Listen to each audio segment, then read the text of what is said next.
uma grande responsabilidade apresentar essa doença aqui, visto que nosso departamento tem uma grande tradição, né, de estudo dessa doença. Desde o professor Flávio, né, até hoje o professor Garniero já orientou muitas teses, muitas dissertações, e a maior parte do nosso grupo tem contribuído para o estudo da doença de Legg-Calvé-Pertz. E muito tem se agregado em conhecimento e muitas publicações, mas ainda existem muitas perguntas sem resposta. A doença foi descoberta, aliás, a descoberta dos raios-x em 1895 foi primordial para a descrição da doença, que aconteceu simultaneamente na Alemanha, nos Estados Unidos e na França, por Legg-Calvé-Pertz, mas Waldenstrom já havia descrito antes, em 1905, só que ele ainda atribuiu a doença à tuberculose, por isso ele não foi reconhecido. Mas vocês podem ver que os autores deram diversas etiologias para a doença, e isso, até hoje, é um grande problema porque nós não sabemos a etiologia da doença ao certo. Então, na prática clínica, quando nós estamos com o nosso paciente, né, que é tipicamente uma criança saudável, ativa, geralmente por volta dos 6 anos de idade, e ela chega geralmente com o pai, claudicando, e já quando a gente identifica a doença na radiografia, que aqui vocês podem ver que já existe até uma área de necrose com uma fratura, já começa a nossa interrogação, né, como nós vamos tratar a criança e como nós vamos explicar o curso da doença para os pais. Então, a doença ela é associada, né, a essas características, elas não são causas, mas está descrito que as crianças em geral são menores, né, são crianças muito ativas, estão abaixo do peso e da altura e podem ter outras anomalias menores. Mas, embora nós não saibamos a causa exata, nós sabemos que existe uma interrupção do fluxo vascular para a epífise do quadril imaturo. Então, aqui nessa representação da artéria femoral profunda, existem variações, mas normalmente sai uma artéria circunflexa lateral que vem anterior, irriga o grande trocânter e parte da metáfise, e a artéria circunflexa medial, que ela sai para a medial, né, e vai posteriormente ao colo do fêmur, e essa artéria é a principal que dá origem à epifisária lateral, irrigando a cabeça femoral. Existe a interrupção desse fluxo vascular em algum ponto que nós não sabemos exatamente onde e ocorre a necrose da cabeça do fêmur, levando a todas as alterações, levando a fraturas inclusive e a deformação da cabeça. Então, embora nós sabemos que o evento patogênico-chave é a interrupção do fluxo vascular, isso já foi comprovado por diversos estudos de imagem, angiografia seletiva, cintilografias, ressonâncias, também por estudos de necrópsia, avaliando as alterações histológicas que eram compatíveis com necrose isquêmica, e também estudos animais, né, mostrando os modelos suínos, onde foi feita a interrupção do fluxo vascular, e isso simulou a necrose isquêmica. O que não sabemos onde é o local de interrupção do fluxo sanguíneo e o que predispõe a criança a desenvolver essa isquemia e por que ela tem cursos clínicos tão variados. Os estudos anatômicos mostram que nessa faixa etária dos 4 aos 10 anos, que é a faixa etária mais comum do Pertz, já não existe uma contribuição da artéria do ligamento redondo, e também por causa da fise, as artérias metafisárias também não atravessam a fise e não são contribuintes para a irrigação da cabeça femoral. Então ela é muito dependente daquela epifisária lateral que vem da circunflexa medial. Apenas 3 estudos fizeram a investigação vascular do que acontece na doença de Pertz. Um deles foi na França e mostrou que existiam 4 casos, a interrupção era na artéria circunflexa medial, um caso era já na parte superior da cápsula, e um caso era na origem da artéria femoral. Eram poucos casos, né, 11 pacientes. Aqui no nosso meio, o Dr. Rui, o professor Flávio e o professor Tovo fizeram a angiografia e mostraram que a maioria das interrupções eram seletivas, na artrografia do fluxo reduzido no quadril, eram na artéria femoral circunflexa medial e também em alguma ausência dos ramos epifisários laterais.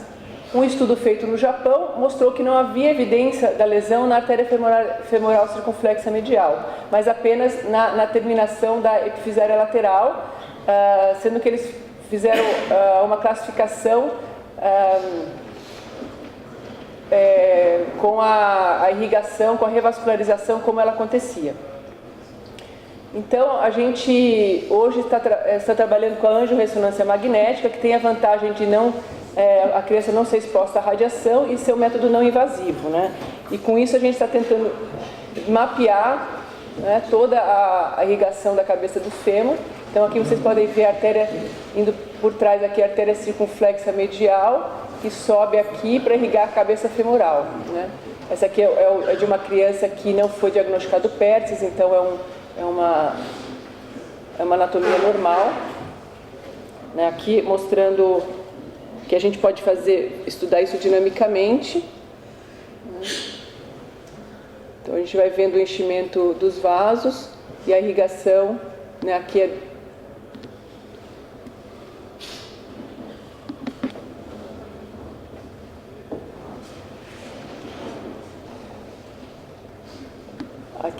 seria a epifisária lateral irrigando o grande trocânter. Não sei se não fica tão fácil de visualizar, né?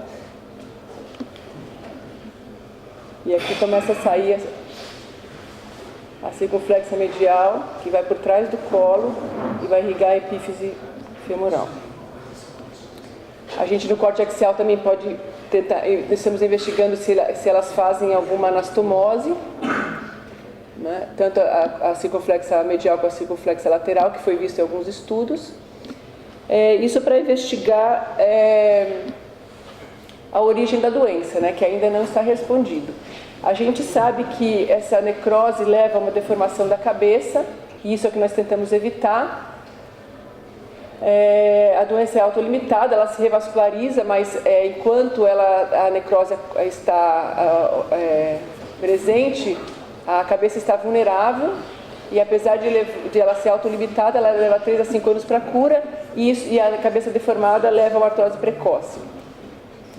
Mas a gente sabe que existem muitos fatores que contribuem para essa deformidade. Não é só a carga na cabeça vulnerável, mas também uma alteração na biologia, com aumento da reabsorção óssea e atraso na formação óssea. Se nós pudéssemos equilibrar isso, poderíamos ter uma atuação biológica na doença de Perthes.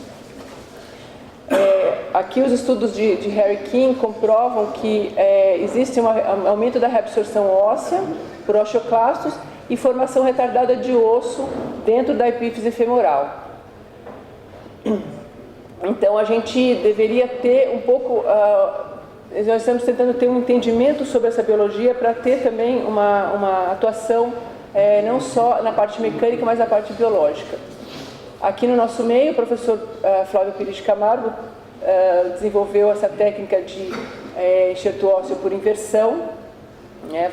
E isso é uma tentativa de melhorar a biologia no local da necrose. Existem estudos que ainda estão em investigação, com terapias anti-reabsortiva, né, com bifosfonados, para melhorar, diminuir essa reabsorção óssea, e outras terapias que tentam melhorar a formação óssea com BMPs. Para fazer esses estudos nós temos que ter um modelo biológico, precisamos validar esse modelo no nosso meio, que ainda não tem esse modelo validado, para a partir daí podemos fazer estudos. Então, lá no LIM 41, o Dr. Gustavo Bispo, que é o vice-chefe do LIM, é veterinário, nós estamos tentando simular a necrose da epífise, né, fazendo uma laçada aqui, a gente abre, faz uma laçada aqui no colo do fêmur, e esses animais, após a eutanásia, né, com as radiografias sequenciais, farão avaliação histológica, mas antes disso serão submetidos à ressonância 7 Tesla, que é única na América Latina, né, mas ela é chamada de virtonecrópsia, tentando aproximar os achados dessa imagem com a histologia. Nós também já tivemos estudos experimentais, né, aqui no departamento, com o Dr. Ney, mostrando que a osteotomia femoral em relação à osteotomia do ilíaco aumentava a vascularização para a epífise femoral. Isso foi muito importante e a gente está sempre tentando aprender mais sobre a doença para justamente tentar ajudar nosso doente, né, que muitas vezes evolui para a dor, né? A criança, na verdade, quando ela vem claudicando, no início ela pode não ter dor. Aquela dor, a claudicação pode ser simplesmente pela sinovite aumentada na fase de necrose. Mas com o tempo, pode ocorrer tanto a fratura quanto o aumento da sinovite e a criança começa a ter dor. E essa dor pode levar a uma postura antálgica, né? Muitas vezes em flexo, em rotação externa. E muitas vezes encurtamento pelo achatamento da cabeça. O Alderson mostrou os estágios radiológicos, né? Então, o primeiro estágio é a necrose, que você vê uma esclerose da cabeça. Em seguida, você começa a ver a fragmentação, quando esse osso necrótico começa a ser reabsorvido. Na sequência, começa a depositar osso novo, né? Começa a ocorrer uma reossificação e depois existe todo um tempo de remodelação.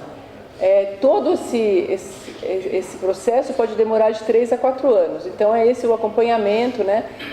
Enquanto isso ocorrem também alterações, além das alterações na epífise, podem ocorrer alterações na metáfise e também no acetábulo.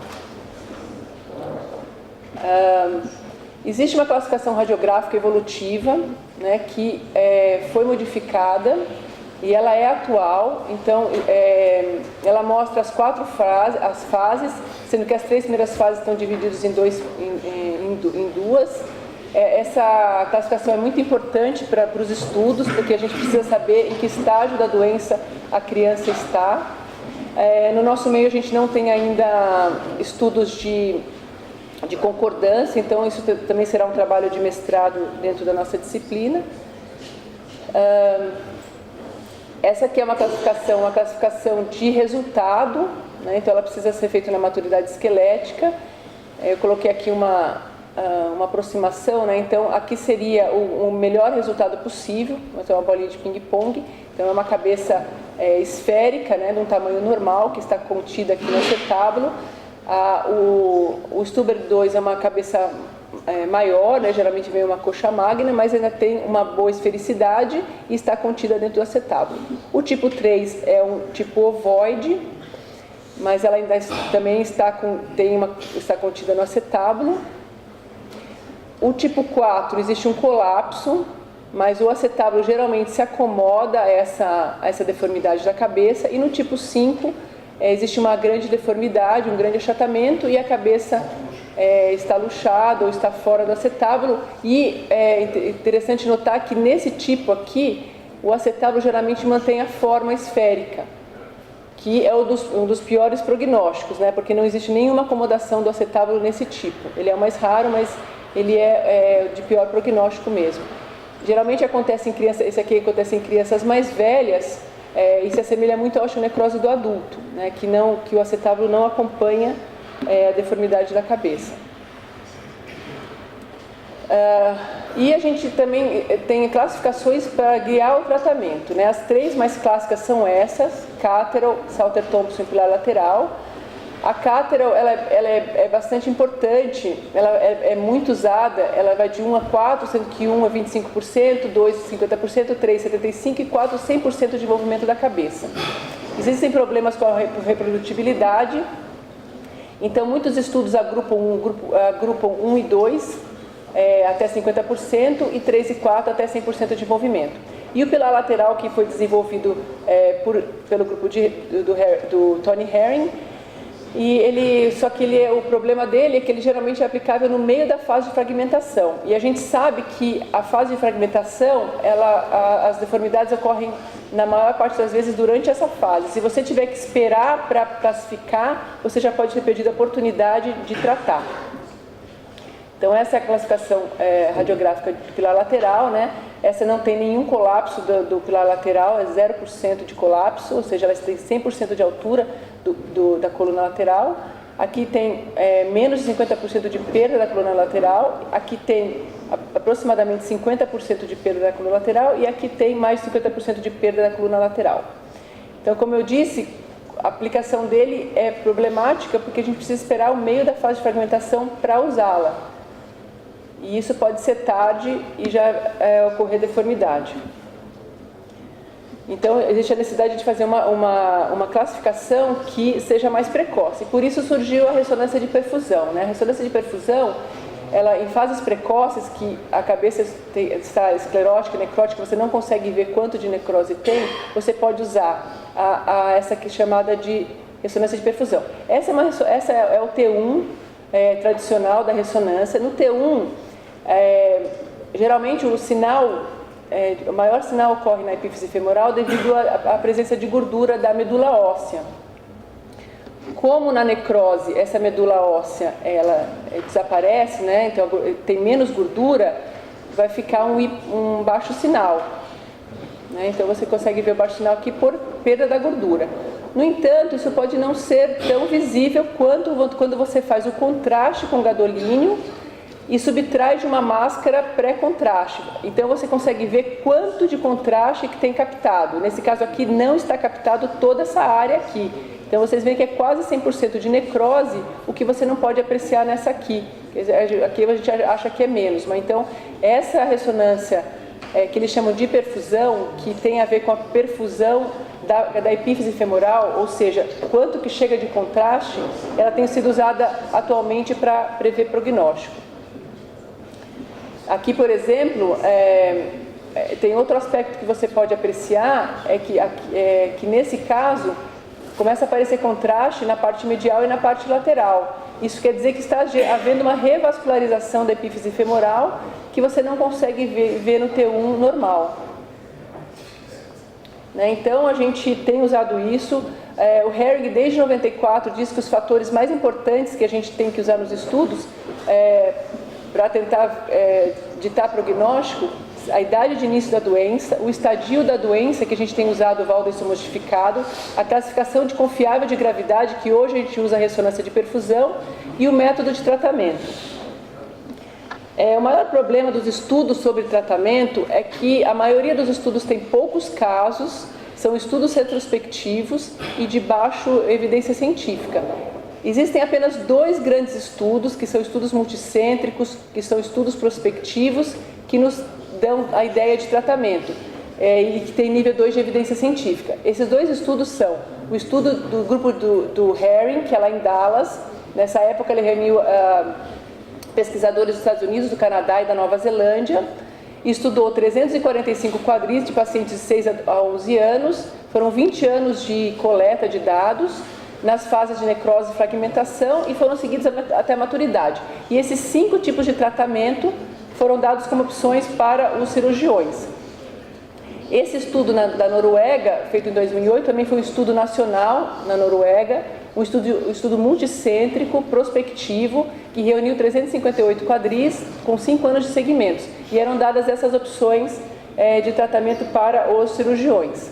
No estudo norueguês, eles verificaram aqueles reuniram o Cateron 1 e 2, ou seja, aqui até 50% de envolvimento da cabeça, aqui mais de 50% de envolvimento da cabeça.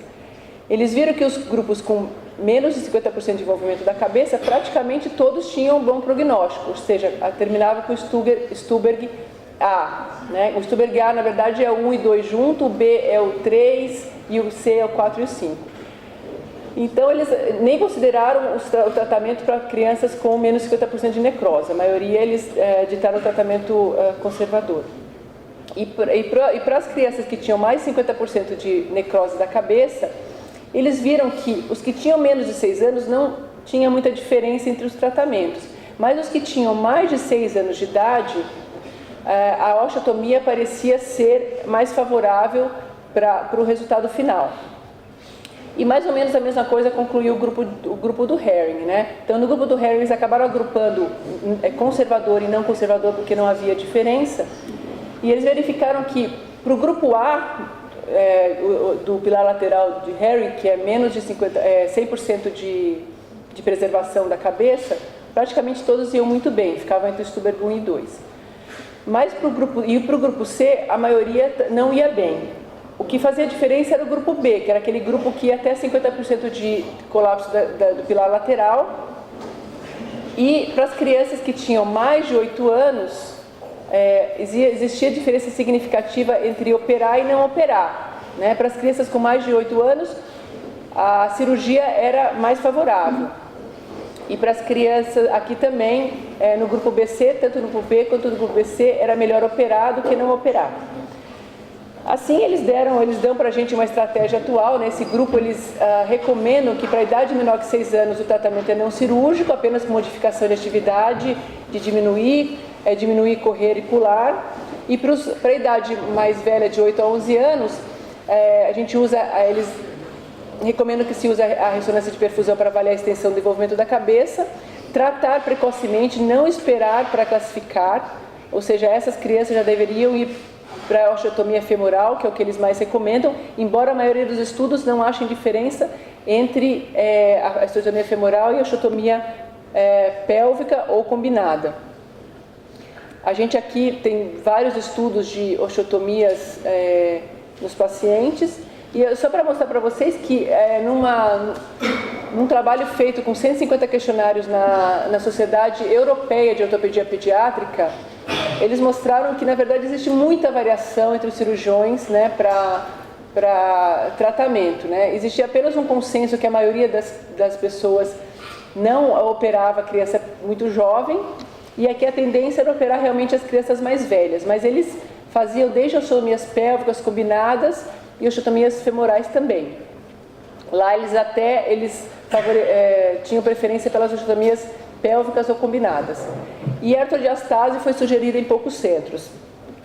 O professor Guarniero confessou que foi ele que deu essa resposta, que é a artrodiastase, porque a gente, na verdade, tem uma grande experiência. Né? O Luso tem o doutorado dele, foi publicado agora na RBO, com 18 pacientes, né, que tiveram um bom resultado, 88,9% de melhora da dor e uma reossificação precoce. Hoje a gente está com a tendência de fazer para esses pacientes a artrodiastase com o Ilizarov não articulado.